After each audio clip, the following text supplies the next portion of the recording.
at a store. Have you ever been to a regular store? What that feels like? At a Like store? like at a corner store. Like, hey, name, how you doing? Like, Okay. No, I've never been one. okay. All right, maybe we could get into that somehow. Wait, did we start yet? Yeah. All right, we're figuring out our opener. There's a little spoiler because I was mumbling it. But, like, growing up in New York City, I feel like you go to certain stores and, like, you become a regular there. Like somebody who knows your order. Right, or like, yeah, exactly. Or you come in like, oh, hey, how you doing? Like that. Like, have you had that experience? No, I've never been to a place that, like, I've gone enough. We've had Really? this conversation where I was telling you that any walk I go on or even if I walk to the gym, like, I always walk a different way. Right. And I think it's been ingrained in me, like, as a woman to, like, not have, like, the same schedule. Don't have the same So even, route. like, a Dunkin' Donuts, I go to different Dunkin' Donuts every day. Wow. Like, not every day, but, like, I'll switch it up. Like, I never like to be predictable with, like, my routes or, like, where people know I am. Yeah. So I never, like, have a place that, like, I'm there every morning where I get, like, a shaken espresso with, like, oat milk. And they're like, oh, Mel's here. They like, know your order. Yeah, no. I feel like I'm the opposite. Like, I do not follow the girl code with that. Like, I just act like a dude. I take the same route. I go to the same place. And you know how you always tell me to get the app, the Dunkin' app? Yes, yeah. And I never do. Mm-hmm. I went today and it was already ready for me. Like, she had it ready for me even though I didn't do the express order. You don't even need the app. So she was like, I already got it. And I was like, thanks, boo. But it made me think of this time. Like, okay, so in Jackson Heights, there's two main, like, liquor stores you can go to. Okay. One is, like, you're treated like a stranger. Like, you just get your booze, you leave, and that's it. The other place that you could go to is called Table Wine. It's, like, a really cute, like, it almost is giving, like, hipster vibes. Okay. But they're, like, super friendly. And you go in, oh, hey, how you doing? How's your dad? This and that. Like, you got to, like, schmooze with them a little bit. And some days it's cute. And some days you're like, I don't want to talk to anyone. So I went and picked up wine for my parents. This was a while back. And my dad's like, oh, did you go to Table Wine? And I was like, oh, no, like, I wasn't feeling friendly. And he's like, oh, okay. Fast forward to, like, 2 weeks later, I go to the friendly place. Yeah. And I go in, I put the wine, they're like, oh, you were feeling friendly today? My dad told them that I didn't go there one time because I didn't feel like being friendly. I thought they were going to say that, like, they had eyes in the other place, and they're like, oh, you cheated on us. No, my dad has the eyes. Wow. He's, like, running his mouth, making me embarrassed with local Jackson Heights establishments. I don't like that. I started snitch. cracking up. I went there, when I got home, I yelled at him a little bit, and he just started laughing. That's funny. But that's just what he does. He just, like, he just messes with me. It's our relationship, you know? Okay. But so you have a place, I don't have a place. I guess You get your order, I don't get my order. You know what? Who's going to is. be safe in the end, huh? Okay? I don't know. They might protect me if I got to run in. They're like, oh, I know her. She always gets her coffee here.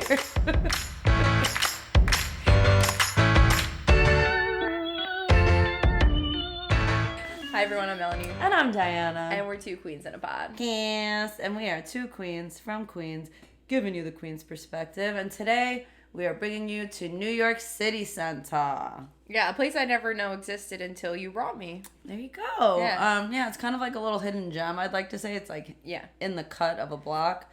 It's specifically located on 131 West 55th Street. It was previously known as the Mecca Temple, as well as City Center for Music and Drama at one point. You know, it was passed hands a couple times. We'll get into the deep...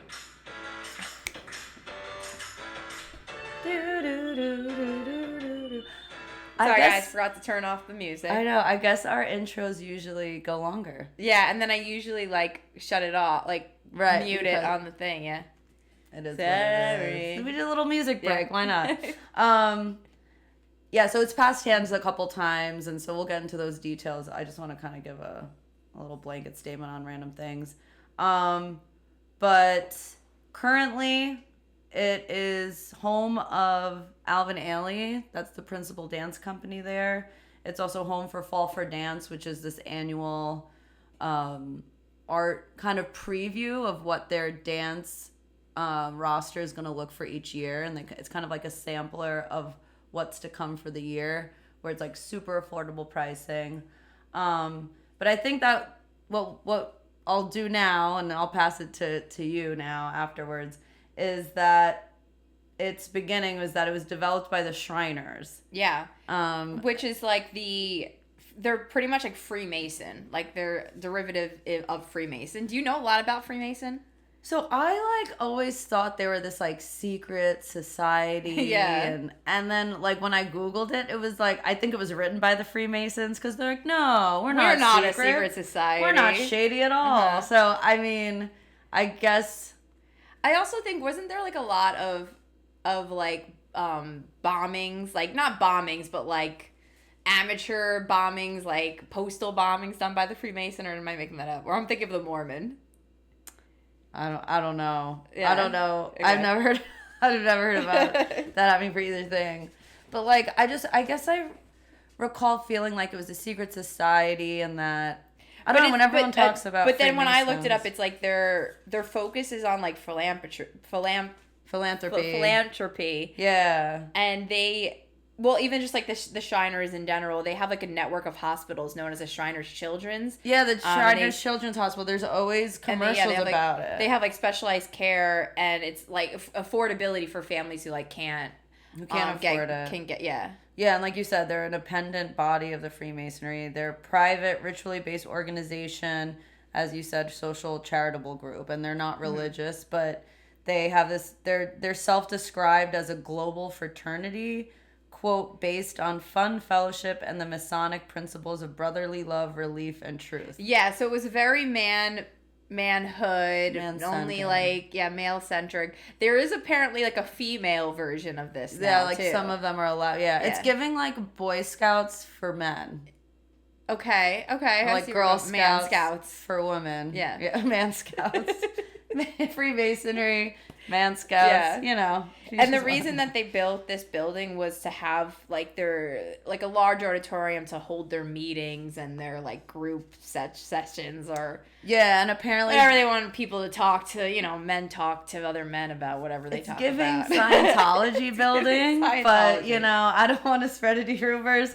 But yeah, basically they had outgrown their previous space, and so in the early 1920s, they got this guy Harry B. Knowles and the Clinton Russell Group to build this huge space. Yeah. It wasn't very typical New York City architecture at the time. It was a lavish Moorish revival style. So they have like a lot of intricate tiles. And if you go there now, they do have that kind. It's very odd, but like that's not what they kind of like redid that. That's not from the past. Oh, okay.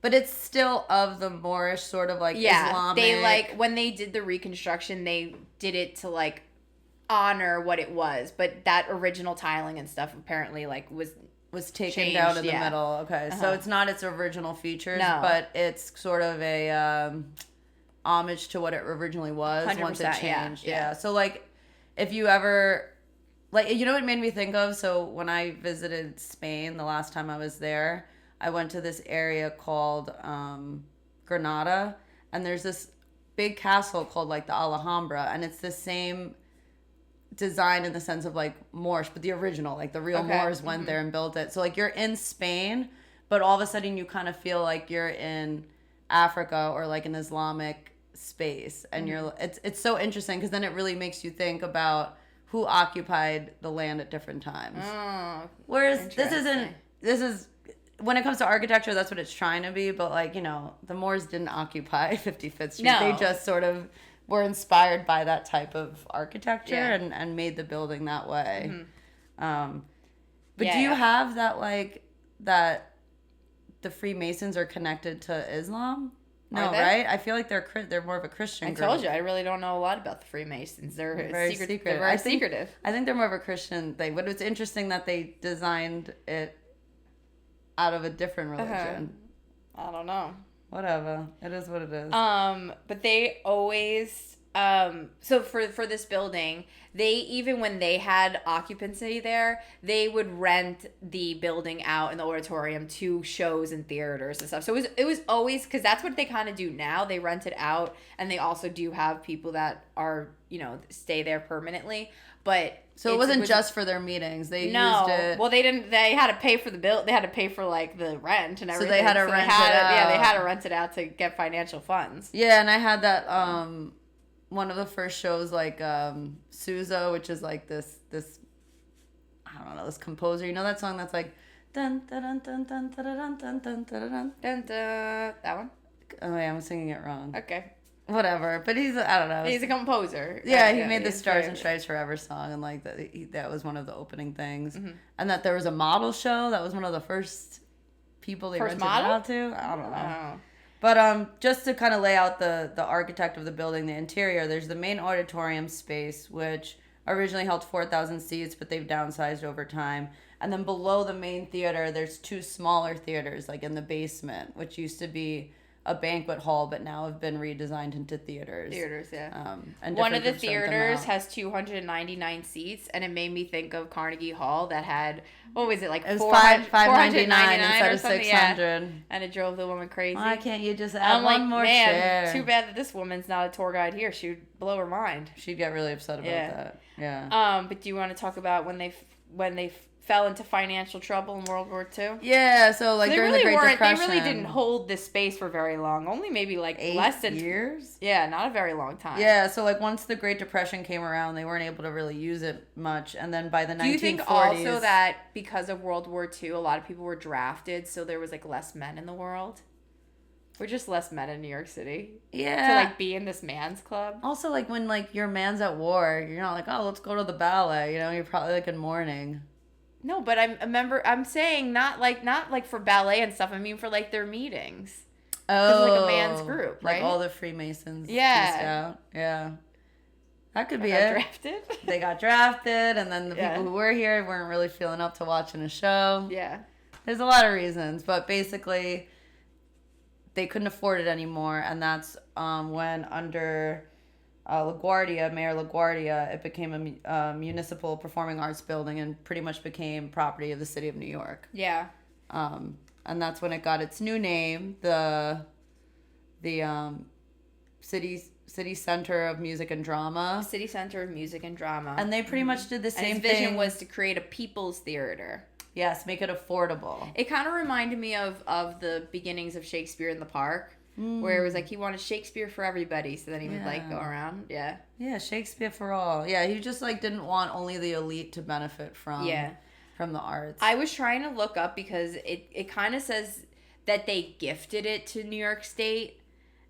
Like the building, like the Shiners did. Okay. But I don't think that's true. I think it went into like foreclosure, and then the city like bought it out for like not a lot of money, and then turned it into like the People's Theater. Maybe the Shiners wanted to sound philanthropic, so they're like, "Oh, we'll give it to New York." It's like, New York nah, City. y'all are broke, like the Vanderbilts.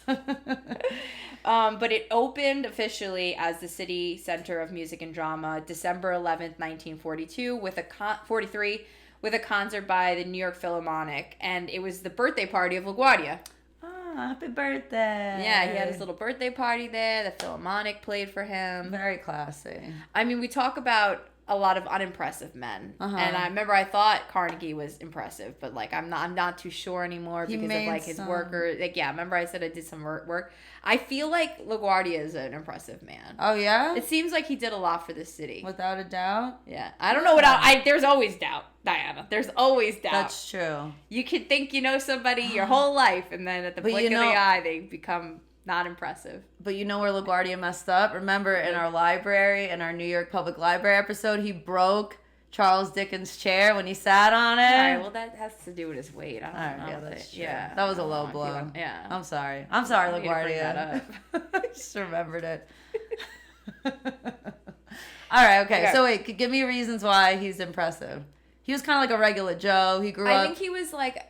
No, I know people like think this word's taboo, but I think he was a democratic socialist, and like he just wanted more for the people. Like everything he did was like for like middle class, lower class people, and like benefits for them. Right. Yeah, like so they made the whole airport after him. Right. All right. So far, we don't have any qualms with him. He seems all right, right? He seems okay. Like I said, you don't know everybody. He probably did increase taxes, though. Yeah. But you got to when you want to give the people free stuff. So it is what it is. My taxes are already high, you know? What's a little bit more? Yeah.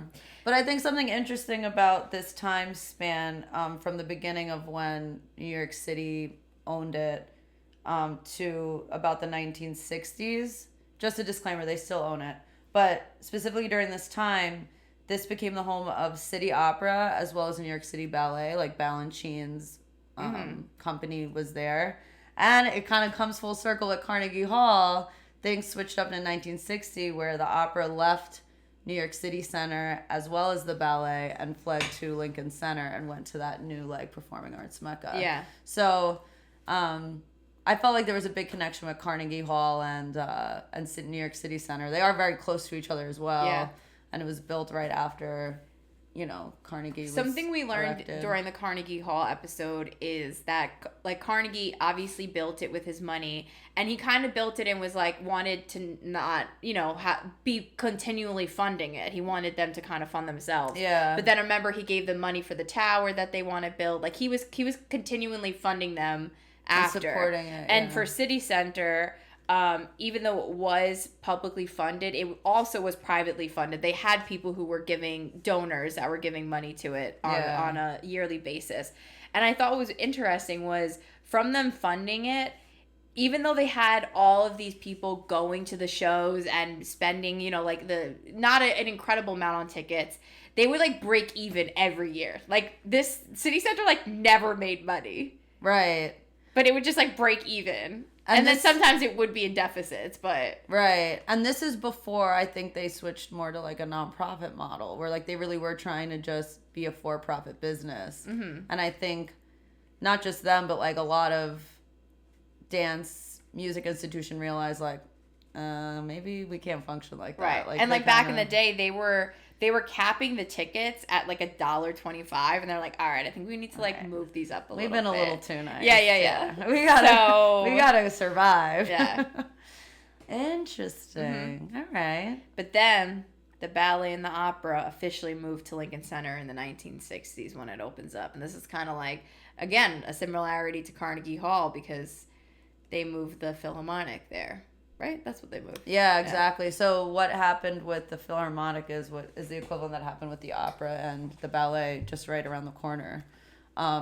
Which sort of I had to change their model. So instead of having a resident group, I think they became more of this kind of revolving door of a lot of different companies coming in, renting, leaving, having shorter seasons. I was reading something where they had they had a city ballet, a city drama, a city opera. They had different parts. And the ballet and the opera moved, obviously, but city drama stayed in city center for a while.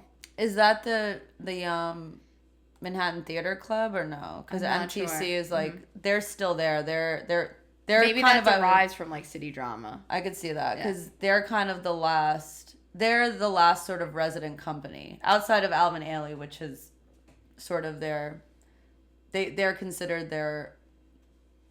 Alvin Ailey considers City Center their home. Their home.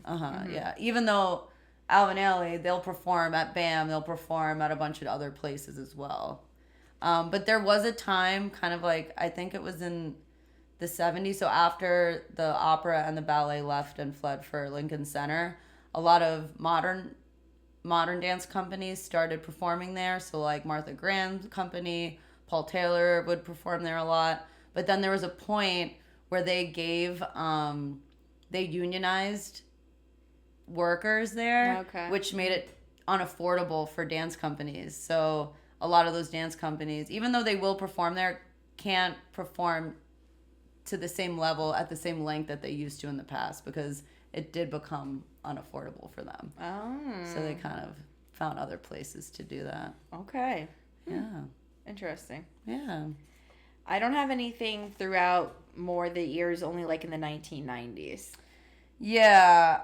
I have my next thing is like in 2003, the female owner. So yeah, give me what you got in the 90s. In 1994, City Center launched Encore Series, and Encore Series is they launched it. It still goes on to this day. So what this is very cool. Yeah, what Encore Series does is it's stage concerts and shows, but it's that were performed on Broadway, like Broadway musicals, but it's a lower production. So, example, me and Diana just went to the opera, and it was like a 200 cast. They had a donkey, a horse. They had like all these, like they get rid of all those people. They like kind of just have like think of Chicago. They just have like the core group that sings the songs, and like that's it. And like there's not this like crazy production like cost. So you could afford a ticket at a lower price than you can on Broadway. So they started these encores of old Broadway shows, and Chicago was one of them that went back to Broadway because it was so successful in the Encore Series at City Center. Because it was so well received. Mm-hmm. Yeah, I think that might happen within the Heights. So Mel and I got wind that Lin-Manuel Miranda is gonna put on sort of exactly what you do an encore performance of In the Heights. And today I was on the queue and I'm thinking like, oh, I'm about to get these tickets. And like, tell them like how many people were in the queue when you sent it to me. It was like 2,000. There was 2,000 and then I was down to like me. And so I go and they're like, are you a member? If you're not a member, you can buy like give us $100 and then you can buy the tickets. And I was like, all right. Did you look into like what $100 gets you? Like it just gets you like pre-sale shows? It might, yeah. I didn't look into it. Probably gets you also like invited to certain events. Yeah, I would assume so. Yeah, I just like I wasn't in the mood to do that. Yeah. And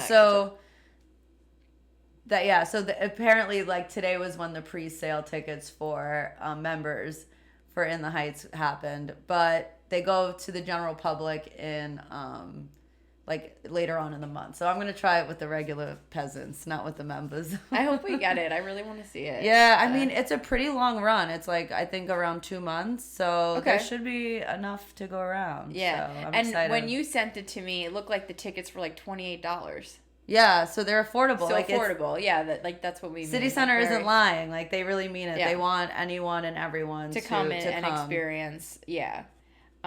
Which is great. So the Encore Series is one of the bigger things that happens at City Center. Yeah, it's pretty popular. Yeah. Mm-hmm. And then on that same note, I know I brought it up in the beginning of the show is Fall for Dance, and that actually started under the leadership of Arlene Schuler, who's a former Joffrey ballet dancer.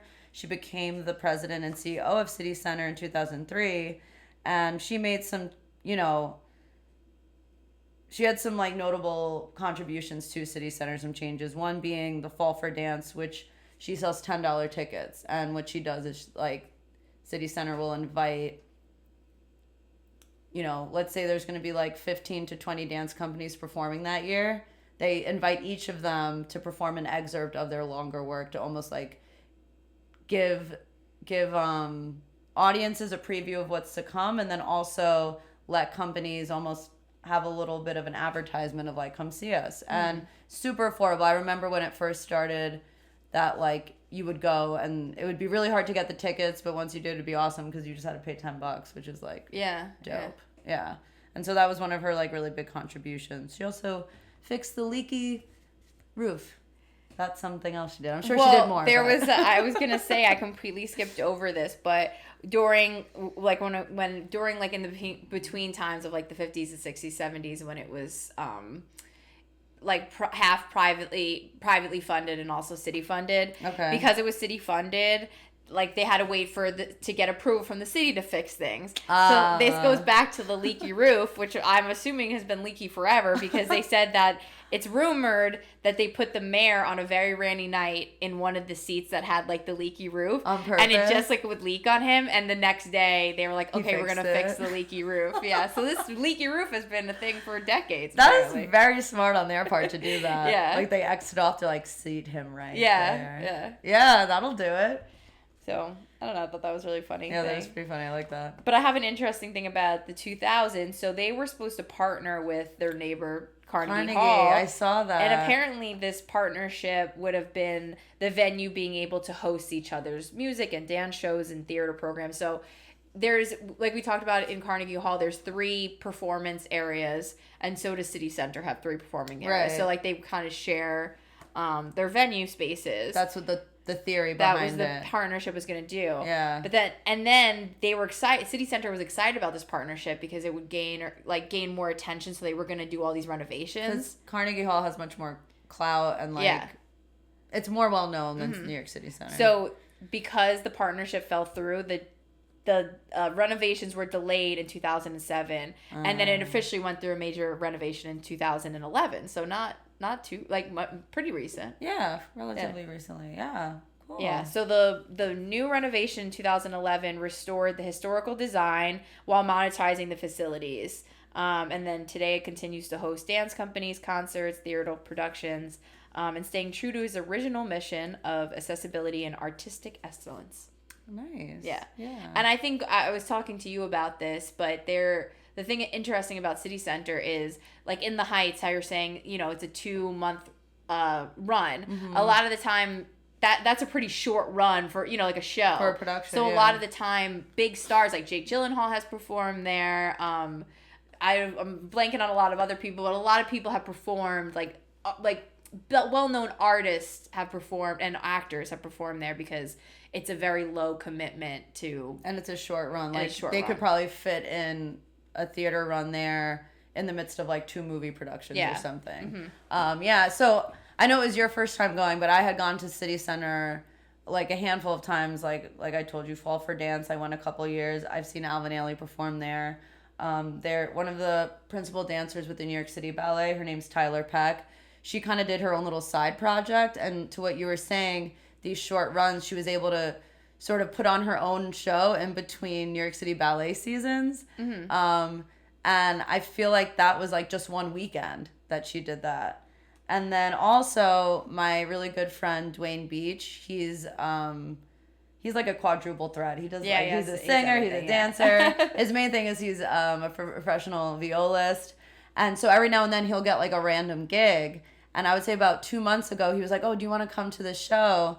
And I was like, "Oh, like, sure." And he like was able to give us free tickets. And it was called My Son's a Queer, But What Can You Do? By Rob. I remember you went to see this. Yeah, by Rob Madge. And who Rob Madge is, and I'm sorry if I'm saying his name wrong. I don't know if it's still on Broadway, but Cabaret. He was like the main kind of masters of ceremony. And I guess he was able to take time off from that production to kind of put on this production himself, which he made himself. I don't want to call it a one-man show because obviously he had orchestra. Like my friend played the viola in it, and there was like a guitarist and other people performing, but it was really him that was the star of the show.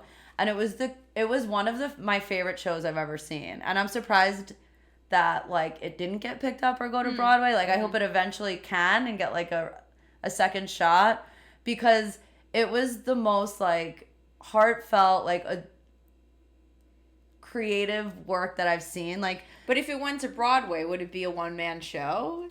I could be. Has there ever been a one-man show on Broadway? There have been small, and I'm saying when I say one-man show, it wasn't. Like I would say maybe a very like 10. But he's playing all the roles. He's by himself. Yeah, like performing. Not the music wise. But He's playing the roles, right? Yeah. I don't know. I mean, I actually don't know. I don't know like incredible like knowledge of Broadway. So like, they might be like so many one-man shows, but what I'm thinking of now, like, no. What came to the top of my head is the movie is the show Six, which has like six main performers, and then like maybe a 5-piece band, which is pretty small. And there's no other dancers. Like it's just the 6 girls dancing and screaming at each other, calling her dad. My dad had some notes on that one. It's like I felt like I was at a rock concert where all the women were mad at me, and I was like, I think that's kind of what they were going for. He thought thought he was King Henry, I guess.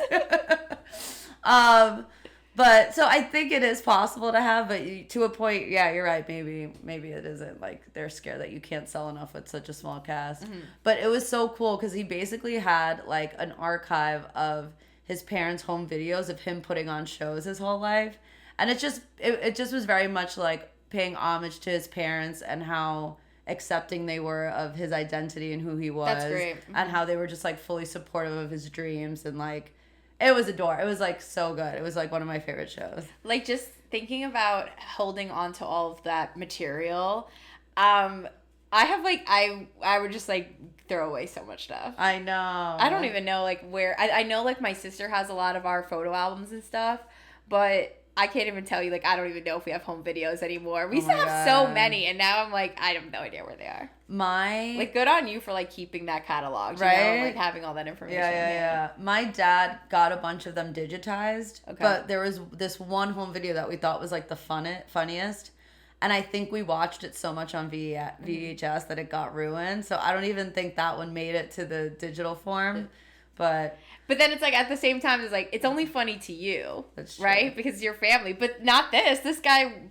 like made it monopolized to like make everybody interested. Oh yeah, no, and it was engaging. Like the way he was able to intro to things, or like his dad would dress up like the Beast, and like he would dress up like Belle. I don't know. It just the intros. It was like very, very good way of like making a home video feel like everyone can like be a part of it. Yeah, exactly. But you know what I mean? Like it's like when you try and explain a dream and it's like the only person that's interested in it is you. Well, there was one like recently I woke up from a dream, and right before I woke up from the dream, I was like, wow, like I feel like I just created the new Inception. Like it was so detailed, it was so cool, and I was like, oh man, this could be a blockbuster hit. And I woke up and I don't remember a damn thing.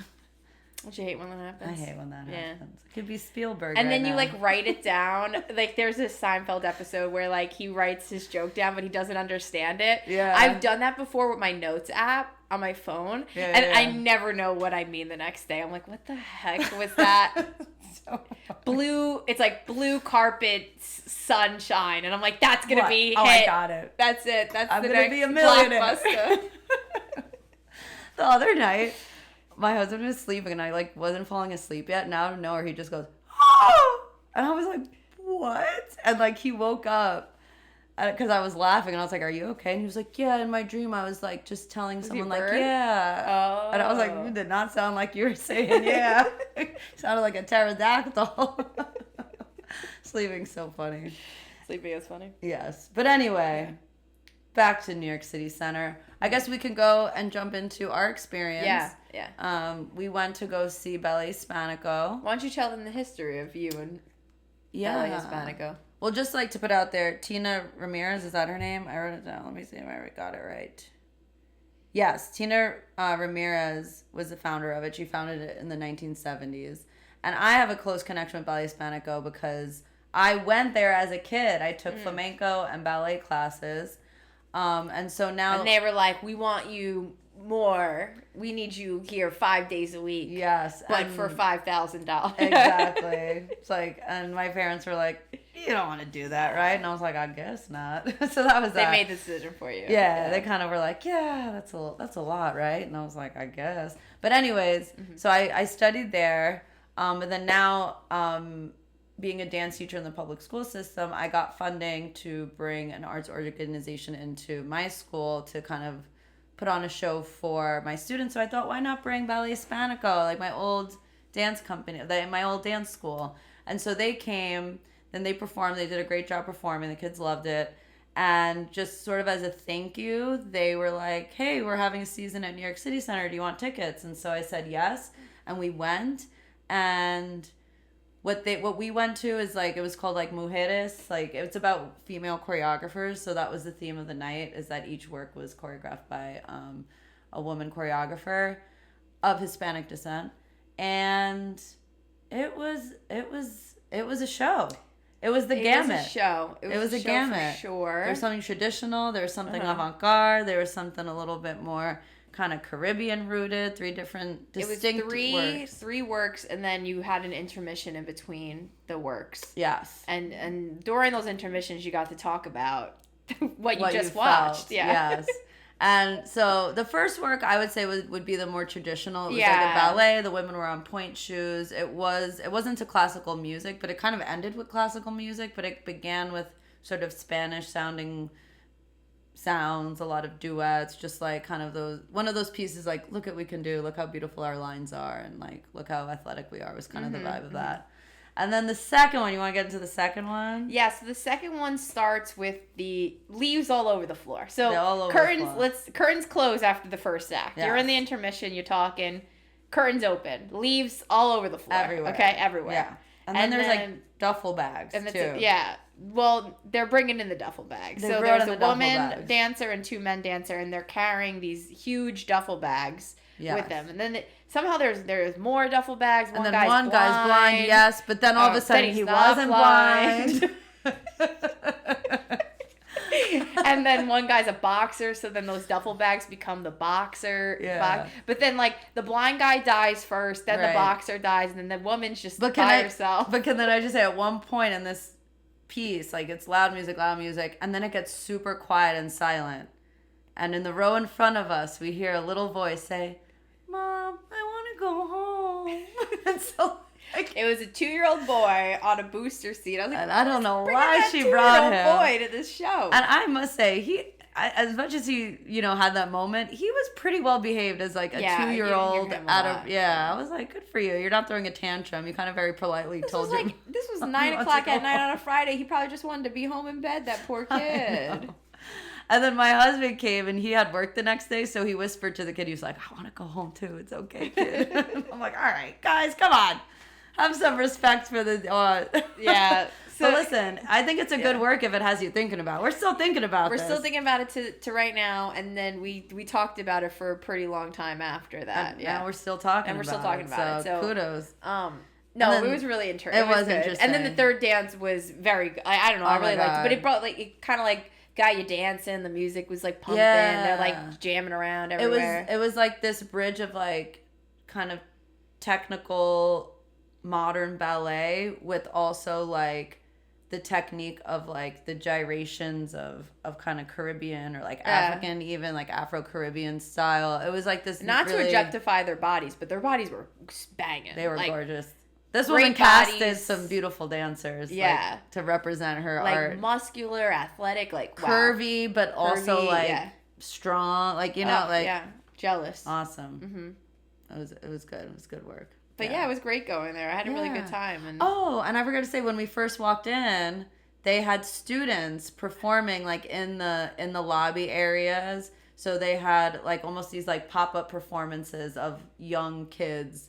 The students of Ballet Hispánico, like I used to be performing as you entered and like as you came into the lobby spaces. And to be honest with you, it was kids of all ethnicities. Oh yeah. There was a couple of white girls just dancing. Yes, and I was like, oh okay, yeah. They were doing their best with the Afro-Caribbean dance. They were. Like, you could see there was the girls who kind of had that natural technique, and then there was other dancers who they were just giving their best. They loved it though. They looked like they were having a good time. Yes, everyone was having a good time. Everyone was having a good time. And there was well, Dwayne pointed this out to me. There was an older man, gentleman. He must have been, I gotta say, he was like 82. I would say. And he was moving like a 5-year-old. Like he was dancing, and I was like, oh my god, look at that guy. And Dwayne's like, that's like a very famous dancer. Yeah, guy. I think he was like a retired ballet dancer. I forget. But yeah, his he was name. moving and grooving. That guy. It was just a fun experience. Yeah, it was fun. Yeah. So go see live art.